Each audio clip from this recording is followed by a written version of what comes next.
यहाँ पर इनके जो गुरु जी हैं चंड अमरक जी बड़ी ही सुंदर शिक्षा प्राप्त कराते हैं। नारायण का नाम नहीं लिया जाता, यहाँ पर कोई भूल चूक से भी नारायण का नाम नहीं लेता, परंतु यहाँ पर जब कुछ समय होता है हिरण्यकश्यप जी आते हैं कि मेरा बालक तो शिक्षा प्राप्त कर रहा है, चलो एक बार देख कर आते हैं कि कैसी शिक्षा प्राप्त कर रहा है। बोलो राधे राधे। यहाँ व्यास जी कथा सुना रहे, वहां बातें चल रही, और जब भी एक बात तो है, जब कथा में बैठकर जितनी बातें याद आती हैं संसार की, राम ही जाने कि घर में याद आती भी होंगी या नहीं। घर में याद आती है इतनी बातें जितनी कथा में याद आती है, क्योंकि यहाँ पर कथा में बैठकर बातें क्यों याद आती महाराज बता दें? इसलिए क्योंकि यहाँ पर दूर दूर की सखियां भी मिल जाती हैं, और जब दूर दूर की सखियां यहाँ पर आ जाए महाराज, तो यहाँ पर देख लिया कि हमारी वो सखी आ गई, काफी दिन हो गए मिले नहीं है, तो उनसे कहेंगे ये बहन इधर चली आओ, इधर जगह है थोड़ी सी, इधर बैठो आके, अपने समीप में बिठाती हैं। अब तो महाराज जैसे समीप में बैठ गई तो जैसी सखी वैसी उनकी बहन। और भैया बताओ, तुम वहां पर कल गई थी, यार कथा सुनी थी तुमने कि भैया हम तो आए नहीं थे कथा में? अरे कल वहां गए थे, फलाने की बहू आई, बड़ी सुंदर बहू है, अरे कल उनके यहाँ पे झगड़ा हो गया, हम तो देखने के लिए गए थे। वैसे तो कहीं नहीं जाते, लेकिन इतनी जोर जोर की आवाज आ रही थी महाराज, हम तो देखने के लिए गए कि बात क्या है। अच्छा बात पता चली कुछ? हाय राम जी, ऐसी ऐसी बातों पे झगड़ा की पता चले कि कभी ऐसी बात हो जाए, तो झगड़े वाली बात ही नहीं पता चली, लेकिन झगड़ा इतना हो रहा था कि पूरा मोहल्ला सुन रहा था खड़े होकर महाराज। दुनिया भर की सारी बातें भागवत प्रांगण में तब याद आती जब 3 घंटे की कथा होती है, जबकि यहाँ से बाहर जाके, अच्छा ये बताइए कि यहाँ से जब बाहर जाते हो कथा सुनकर, तब भगवान का चिंतन ज्यादा कौन करता है? भगवान की बातों पर, भगवान के विषय पर चर्चा कौन करता? हाथ एक बार उठा दीजिए। भागवत प्रांगण में भगवान के द्वार पर बैठे हो, झूठ हाथ मत उठाना। भगवान सब जानता है, हम तो व्यास जी तो जानते नहीं, लेकिन भगवान सब जानता है। यहाँ से कथा श्रवण पाने करके जब बाहर निकलते हैं प्रांगण के, तो यहाँ पर कथा की बात कौन करके जाता है?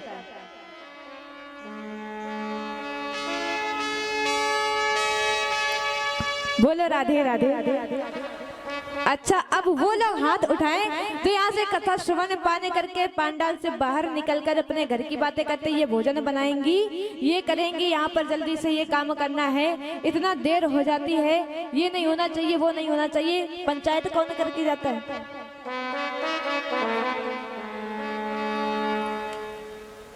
अगर हमने कहा कि ठाकुर जी के दरबार में बैठे झूठा हाथ मत उठाना, तो झूठा हाथ नीचे भी मत रखना। हम तो नहीं जानते, वो सब जानता है, कोई भी नहीं, ना भगवान की बात ना इधर उधर की बात। अच्छा ये बताइए, जो मौन होकर जाते वो कौन कौन जाते? जो मौन होकर जाते, कुछ नहीं बोलते। बोलो राधे राधे। क्योंकि भैया व्यास जी के समझते तो ये बात परे है। यहाँ पर कहा ठाकुर जी का चिंतन करते हुए कौन जाता? हाथ उठाइए, तो किसी का हाथ नहीं उठा। आपस की बात करते हुए कौन जाता? हाथ उठाइए, किसी का नहीं उठा। अब महाराज मौन होकर कौन जाता? हाथ उठाइए, ये भी नहीं उठा, तो कैसे जाते भैया? हमें भी बता दो, हम भी वैसे जाएंगे।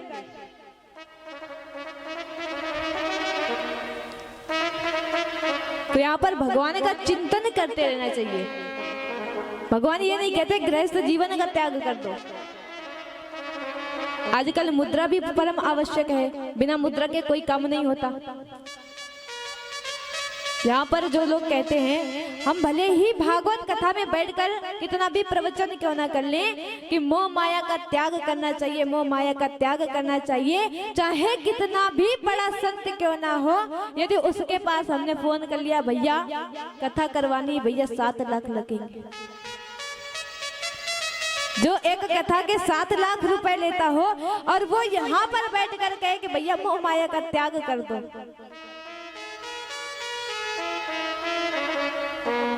इस संसार में उस हरि की माया से कोई पार नहीं पा पाया है। हाँ, ये अवश्य ही हो सकता है अपने धर्म का प्रचार करने के लिए हम यहाँ पर बैठकर आपको धर्म का प्रचार करा रहे हैं। ये एक ऐसा संत मार्ग है कि यहाँ पर हम बैठकर आपको बता रहे हैं, तो इन 7 दिनों में ही कोई अच्छी बात आपके हृदय में आ जाए, आप अपने धर्म के प्रति जागरूक हो जाओ कि नहीं हमारे भी यहाँ पर भगवान ने ये लीलाएं कि ये कर्म हुए,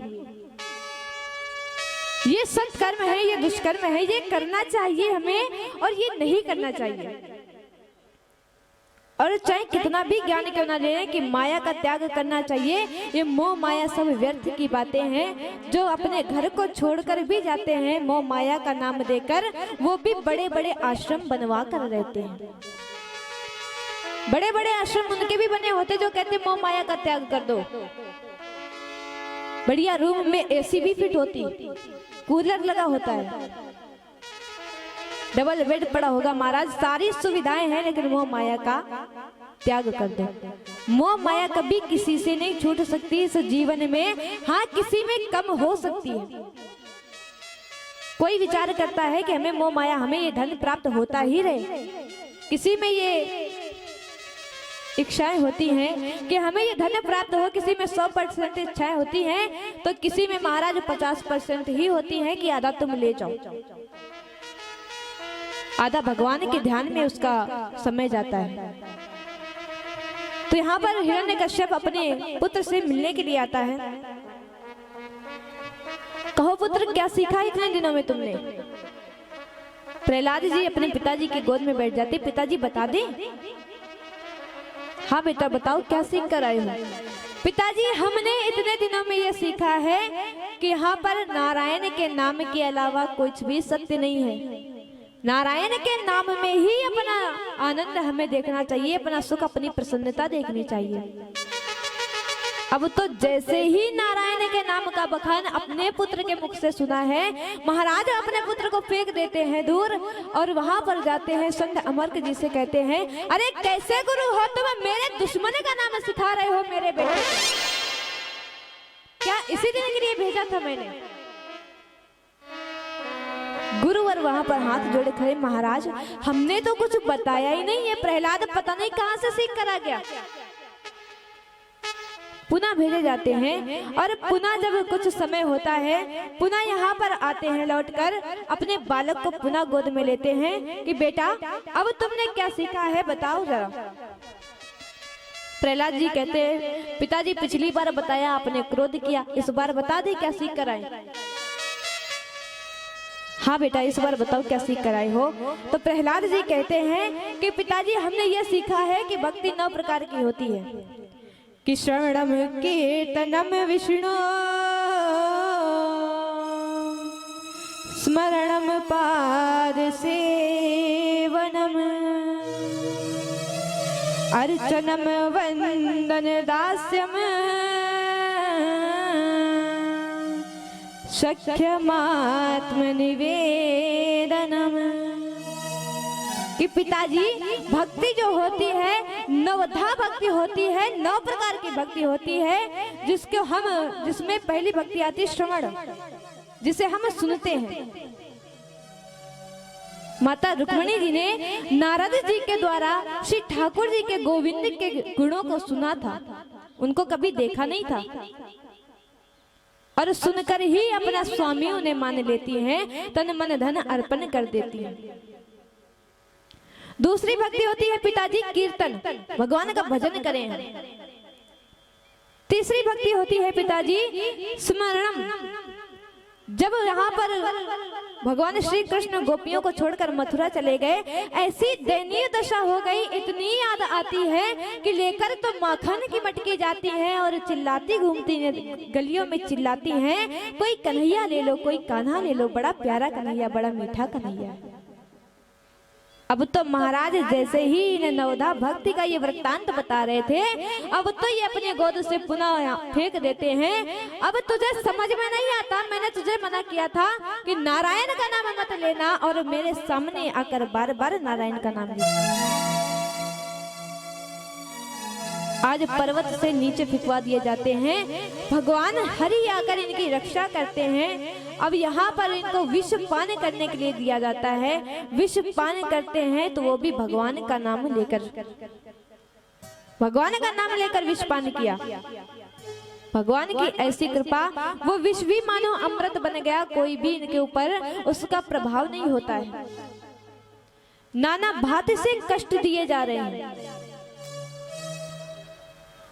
यहाँ पर एक दिन तो ऐसा होता है कि हिरण्यकश्यप अपने सैनिकों को आदेश करता है, एक काल कोठरी में जाकर इस प्रहलाद को बंद कर दो, जिसमें बड़े विषैले जीव हैं, वो जीव इसका भक्षण करेंगे, तब इसके समझ में आएगा कि नारायण का नाम लेना हमारे लिए कितना व्यर्थ था।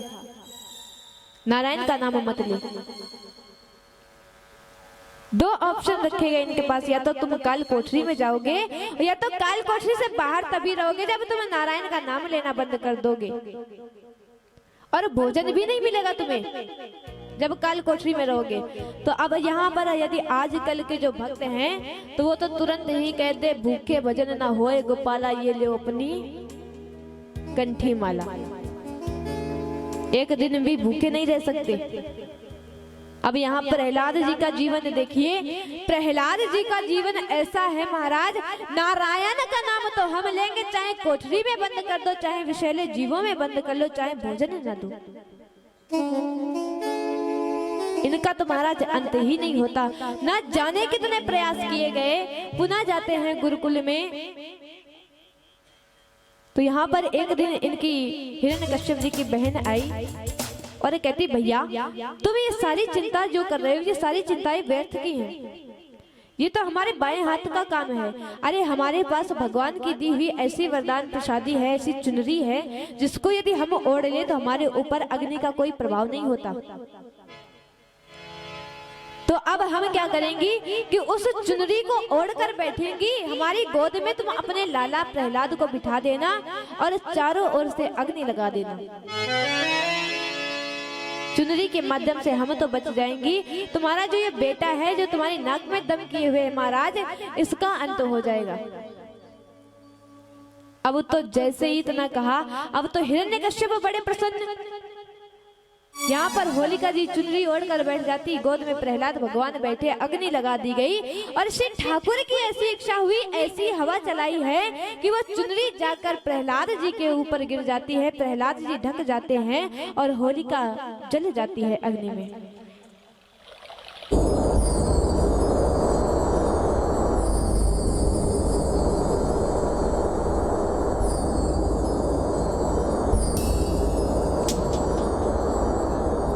बोलिए गोविंद भगवान की। अब तो महाराज जैसे ही यहाँ पर हिरण्यकश्यप ने देखा कि एक हमारी बहन, उसका भी अंत हो गया इस नारायण के कारण, अब तो इसे बड़ा ही क्रोध आता है। अब तो गुरु जी इनके बार बार बचाते हैं। प्रहलाद से कहते हैं कि बोले क्यों रे प्रहलाद कुंवर, बोले क्यों रे प्रहलाद कुंवर, यह कैसा द्वंद्व मचाया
कि तुम उसका नाम मत लेना, ये नाम तुम्हें किसने बता दिया?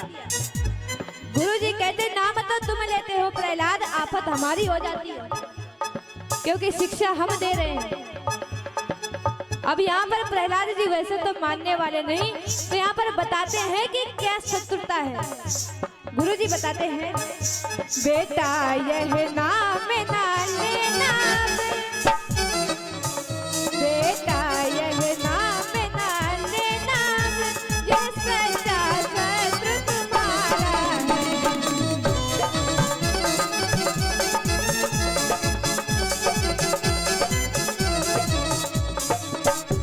बेटा यह नाम ना लेना तब, बेटा यह नाम ना लेना, ये सच्चा शत्रु तुम्हारा है, ये सच्चा। इसने ही कुछ दिन के पहले, इसने ही कुछ दिन के पहले तेरे चाचा को मारा है।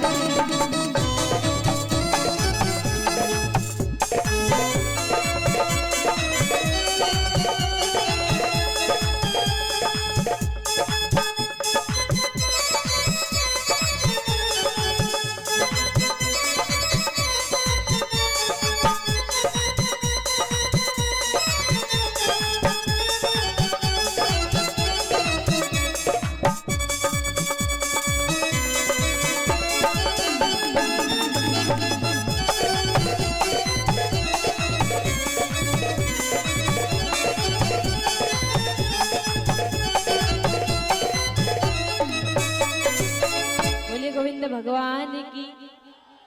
तो यहाँ पर गुरुवर समझाते हैं कि ऐसे तो ये मानने वाला नहीं है, क्योंकि इस बेचारों को क्या पता कि यहाँ पर इसका जो पिता है ये क्यों मना करता रहता है, ये क्यों स्वयं को भगवान कहता है। यहाँ पर कहते हैं गुरुजी कि तुम्हारे चाचा का, तुम्हारे परिवार का वध करने वाला है नारायण, इसीलिए तुम इसका नाम मत लो, तुम्हारा ये सच्चा शत्रु है। अब तो महाराज इनके कुछ भी समझ में नहीं आता। अब तो यहाँ पर जितने भी बालक थे वो कहते क्यों रे प्रहलाद, एक बात बता, जो शिक्षा गुरु हमें देते हैं वही गुरु तुम्हें भी शिक्षा देते हैं, परंतु आज तक हमने कभी नारायण का नाम नहीं सुना, तुझे नारायण की भक्ति कैसे प्राप्त हो गई? तब यहाँ पर पूर्व वृत्तांत बताते हैं कि हमारे गुरु कोई संत अमर्क जी नहीं है, हमारे गुरु तो नारद जी हैं। हमारी मैया वहाँ पर कथाएं सुनती थी, उनके साथ साथ हम भी कथा श्रवण पान करते थे, ये कोई हमारे गुरु नहीं है। पर चलो आज एक तुम लोग जो ये खेल खेलना करते हो, ये जाने क्या क्या खेल खेला करते हो, आज जो हम बताएं वो खेल खेलो। अब तो यहाँ पर दैत्य बालक कहते प्रहलाद कौन सा खेल खेलना है? प्रहलाद जी कहते हैं अरे ये जो रोज रोज के खेल है ये कोई खेल नहीं खेलना है, आज चलो एक काम करो, तुम ढोलक ले लो, तुम मृदंग ले लो, तुम मंजीरा ले लो, तुम घुंघरू बांध लो और चलो आज नारायण के नाम का कीर्तन करते हैं। अब तो महाराज दैत्य बालक जैसे ही सुनते हैं क्या नारायण के नाम का कीर्तन, क्या यहाँ पर विचार करके आए हो कि आज हमें मरवाई डालोगे? अपने पिता को जानते हो? अब तो जैसे कहा अपने पिता को जानते हो। अच्छा ये बताओ कि तुम्हारे यहाँ पर तुम्हारे अंदर नारायण की भक्ति आई कैसे? तो यहाँ पर कहते कि एक दिन मैं मार्ग में ही घूम रहा था, तब मैंने किसी बुढ़िया की आवाज सुनी जो कि रो रही थी।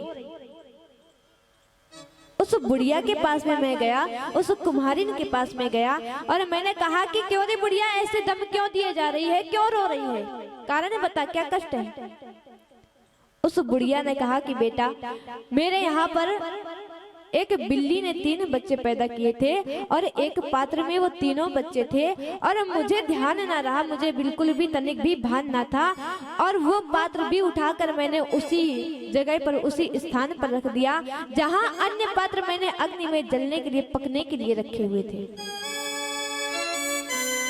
ध्यान न रहा मुझे, वो पात्र भी मैंने उसी में रख दिया कि ये भी पक जाए अग्नि में जिसमें उन बिल्ली के 3 बच्चे थे।